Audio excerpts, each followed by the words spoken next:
Buenas tardes, ingeniero Francisco Chancusi, compañeros y compañeras. Somos del grupo 10 y está conformado por Natalie Chango Luisa, Luis Guando y mi persona Mayuri Gutiérrez. A continuación vamos a exponer sobre la teoría celular. Aportes de los científicos a la teoría celular. Robert Hooke, científico inglés, nació en 1635 y murió en 1703. Es considerado uno de los científicos experimentales más importantes de la historia de la ciencia. Sus intereses abarcaron campos como la biología, la medicina, la microscopía. Fue el primero en utilizar la palabra célula, cuando en 1665 hacía observaciones microscópicas de un trozo de corcho. Hooke no vio la célula como la conocemos actualmente. Él observó que el corcho estaba formado por una serie de celdillas, ordenadas de manera semejantes a las celdas de una colmena, a las que denominó células. En ese año publicó un libro sobre observaciones microscópicas y telescópicas, en las que por primera vez apareció la palabra célula. Matthias Schleiden fue un botánico alemán. Nació en 1804 y murió en 1881. Contribuyó a establecer la teoría celular. Los estudios que realizó en las células embrionarias de las fanerógamas los llevaron a descubrir el nucleolo. Afirmó que los vegetales son agregados de seres completamente individualizados, independientes y distintos, formados por células. Dedució equivocadamente la formación de una nueva célula, debido a la gemación de núcleos de una célula preexistente.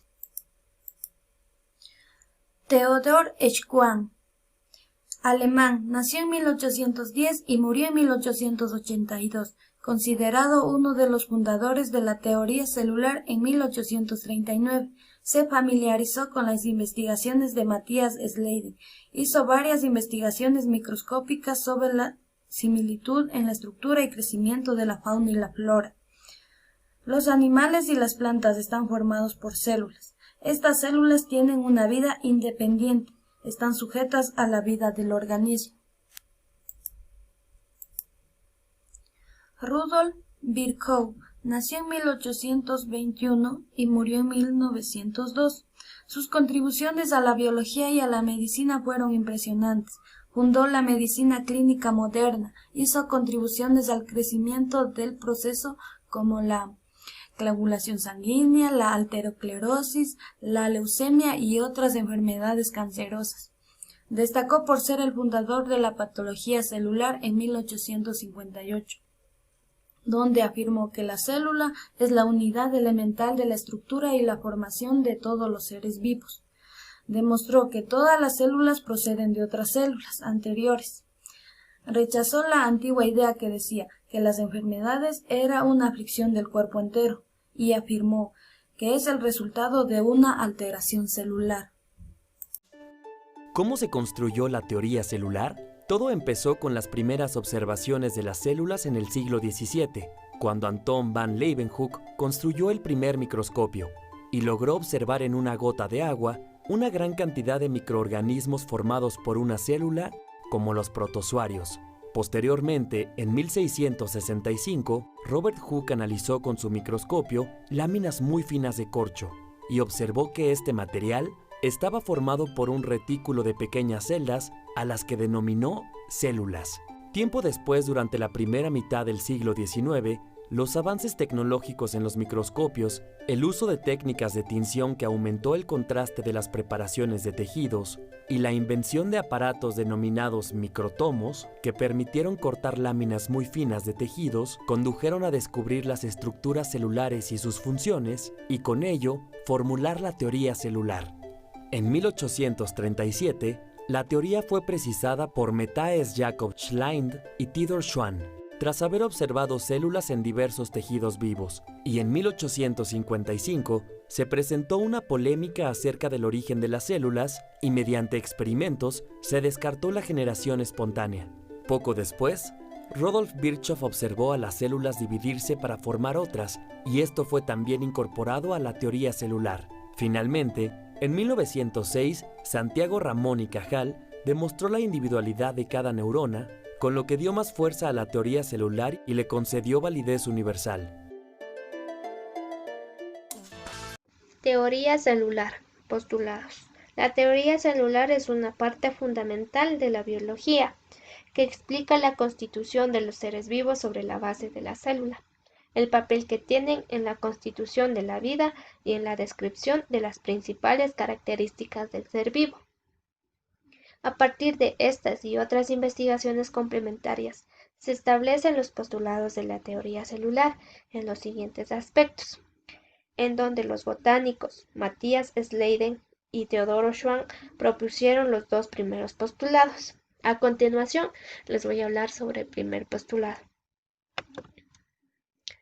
Todos los seres vivos están formados por una o más células, afirmando que a nivel microscópico en las plantas y animales estaban compuestos por células.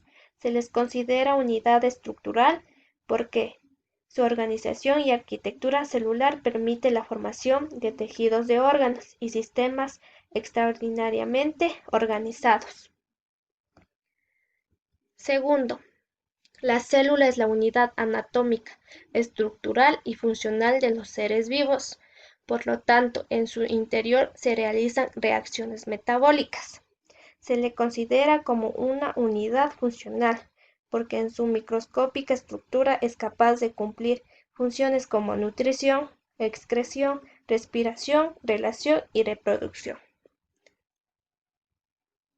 Tercero, toda célula proviene de otra y es capaz de originar descendientes celulares. Este postulado fue establecido por Rudolf Virchow con su expresión omnicélula an célula, que toda célula proviene de otra que le da origen. Cuarto, las células contienen el material de la herencia. Este principio fue establecido por el ya mencionado científico, que fue agregado por lo siguiente, que las células que conocemos en la actualidad como modernas se originaron a partir de un pequeño grupo de células ancestrales, que puede evidenciarse gracias a las similitudes encontradas entre algunas proteínas complejas que se encuentran en todas las células, siendo el citocromo uno de los mejores ejemplos de esas proteínas, ya que se conserva en cuanto a su estructura y función en bacterias como en plantas y animales, considerando una unidad genética. Importancia de la teoría celular. El desarrollo de la teoría celular es una ilustración de la interacción entre hechos e ideas, pues dado a esta teoría se han ido descifrando poco a poco los más complicados problemas biológicos, hasta llegar a facilitar una visión precisa y de gran complejidad de los organismos vivos y en particular de la célula. Además, ha permitido que los materialistas puedan darle respuesta a los fenómenos desconocidos, a enriquecer el concepto de la célula, a conocer la evidencia de la unidad material del mundo vivo, y a cómo se constituye una prueba indirecta del proceso evolutivo. Y por último, ha permitido el impetuoso avance de la transferencia y manipulación de los genes en el denominado campo de la ingeniería genética y la biotecnología. Hola, bienvenidos a Academia Internet. En el presente video vamos a repasar los postulados modernos de la teoría celular.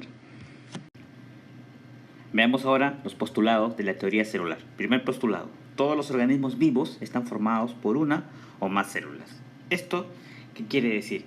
Esto quiere decir que absolutamente todos los seres vivos están compuestos por células o por segregaciones de las mismas. Por ejemplo, aquí tenemos una cebrita y si hacemos un gran aumento, fíjate lo que vamos a encontrar.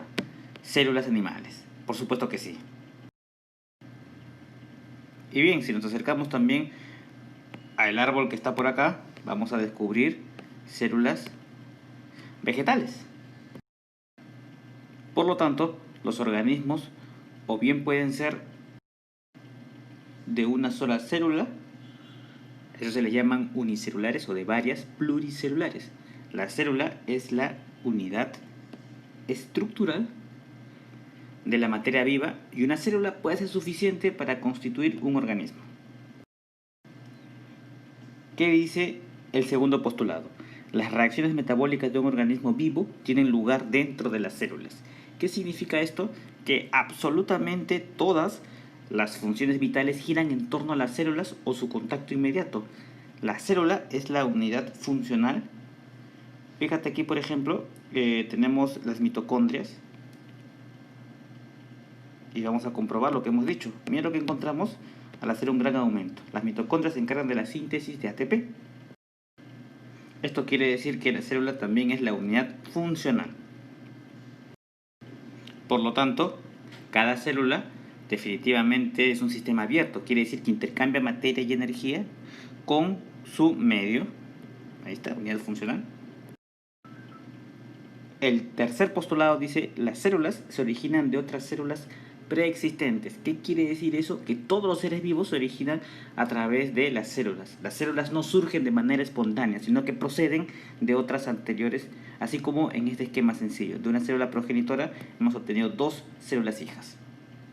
Unidad de origen. El cuarto postulado dice así: las células contienen la información hereditaria de los organismos de los cuales son parte, y esta información pasa de la célula progenitora a la célula hija. Ahora tú te preguntarás, ¿quién es el responsable de contener toda la información genética de un individuo o ser vivo?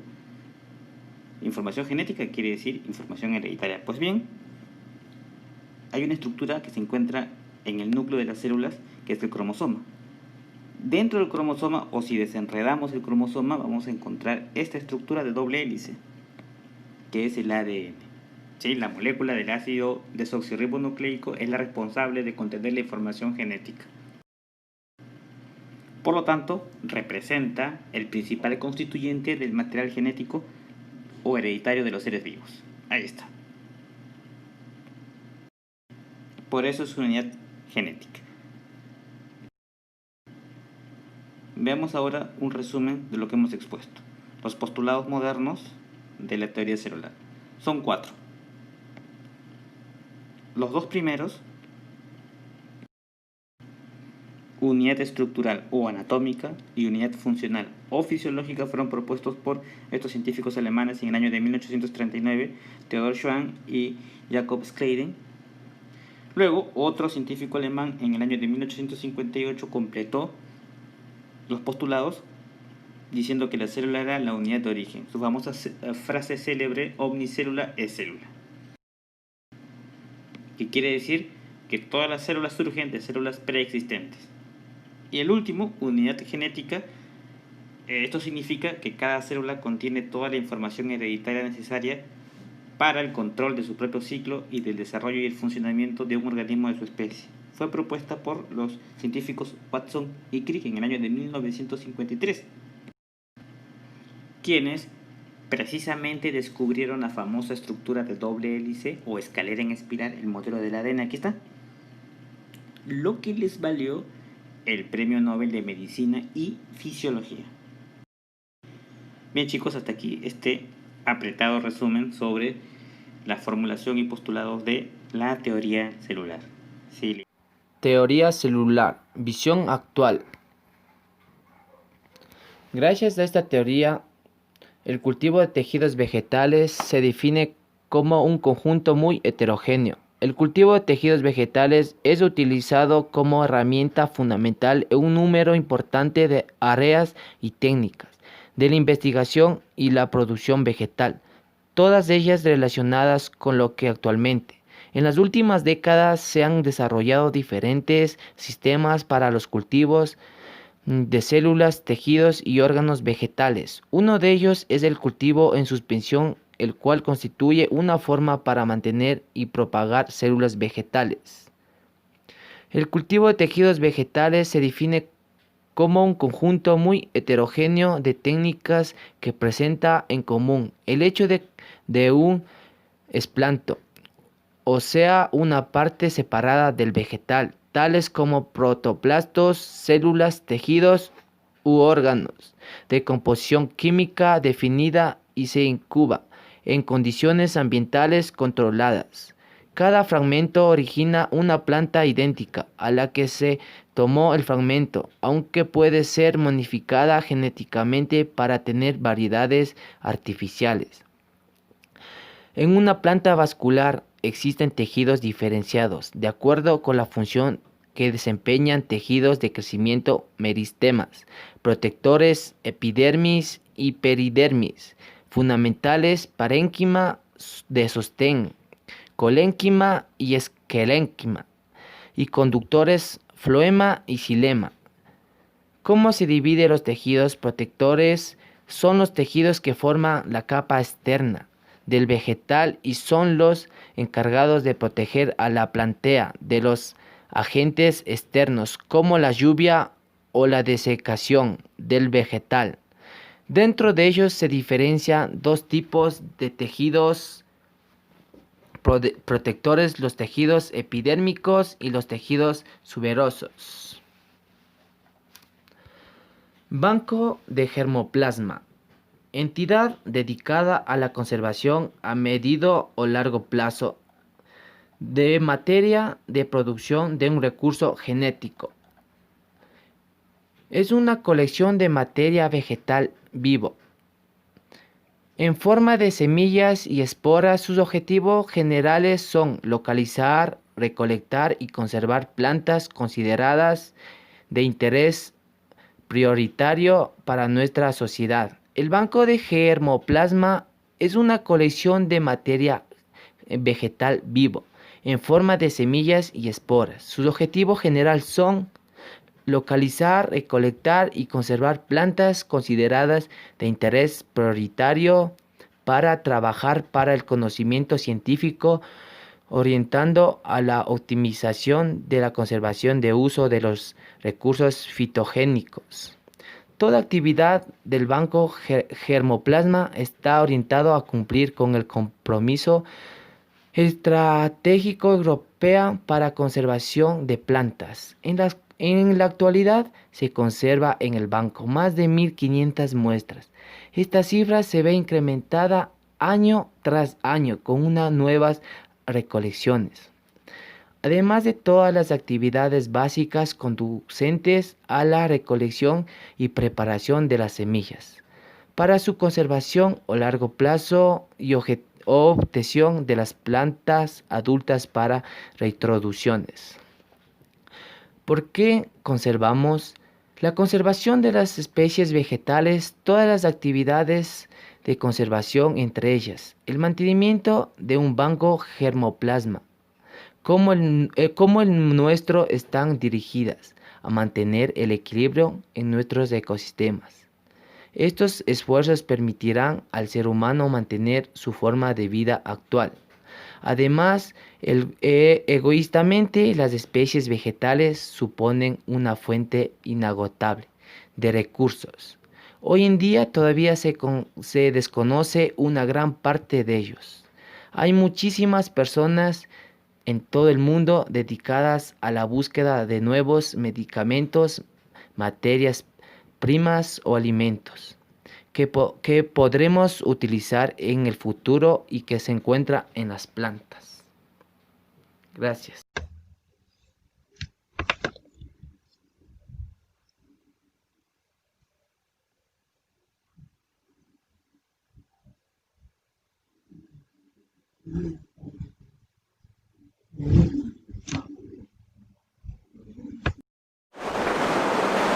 Muchos quieren comerse el mundo, pero a la primera mordida que el mundo les regresa, se quedan derrotados. Todos quieren ser exitosos hasta que se dan cuenta que serán juzgados, traicionados, criticados, señalados, crucificados. Y es que dirigir, delegar, señalar, criticar, aconsejar y juzgar es fácil, pero dar el ejemplo con hechos son muy pocos. Muchos van a estar a tu lado, querido, siempre y cuando no representes una amenaza para ellos y mucho menos intentes superarlos. Muchos van a querer correr a tu lado y pronto se cansarán y querrán detenerte o que te detengas a esperarlos. Y es que la gente perdona todo menos el éxito. Se van a reír de ti, hablarán de ti, te harán un listado de tus fracasos y del por qué no deberías soñar o hacer algo. Derramarán veneno por las calles a cualquier oído sediento de venganza, pero mientras que ellos hablan, un día tus hechos los aplastarán y no habrá otra más que aceptar que tú te atreviste y ellos no. No podrán negar que Dios estuvo y estará contigo todos los días de tu vida y nada ni nadie podrán hacerte frente porque el patrón va delante de ti abriéndote el camino. Querido, cada vez que tengas un sueño grande te vas a meter en situaciones de conflicto, pero por favor recuerda que la vida Es un libro que se escribe con acciones, no con deseos. La vida es el libro de los hechos, no de los intentos. El verdadero éxito es morir cumpliendo tu propósito. El exitoso sabe vivir en conflictos sin perder la paz. El exitoso soporta el rechazo y la burla. El exitoso está dispuesto a perderlo todo sin claudicar. Date una tregua, date un respiro. Cuando tienes un propósito de vida, el afán, la angustia, el estrés, la confusión desaparece por completo. Cuando sabes tus prioridades, puedes dedicarle cada segundo invaluable de tu bella existencia a morir con dignidad. No siempre quieras ser el protagonista de la película. Hay momentos en la vida para estar en la luz y otros para estar en la sombra. No califiques tu vida hasta que sea momento de ponerle créditos a una tumba. Antes de eso, tu historia no ha terminado. Gózate en la adversidad y date cuenta que la adversidad tiene el don de despertar talentos que en la comodidad hubieran permanecido dormidos. Emociónate ante los retos y disfruta las tormentas, porque aquello que no te reta no te cambia, carnal. Equivócate por atrevido, no por precavido, que valga el riesgo y no la pena, queridos. No tengan como meta la fama y el reconocimiento.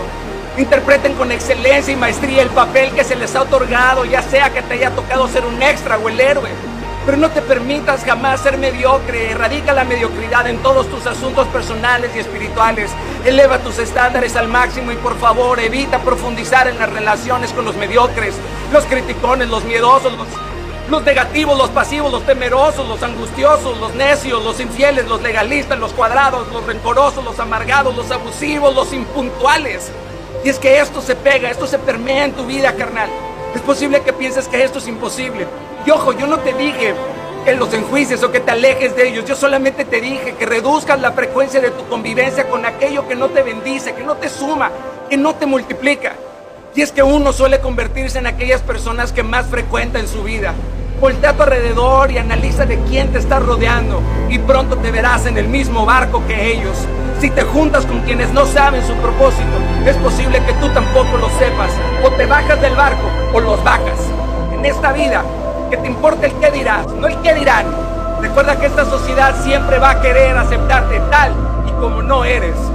Capichi.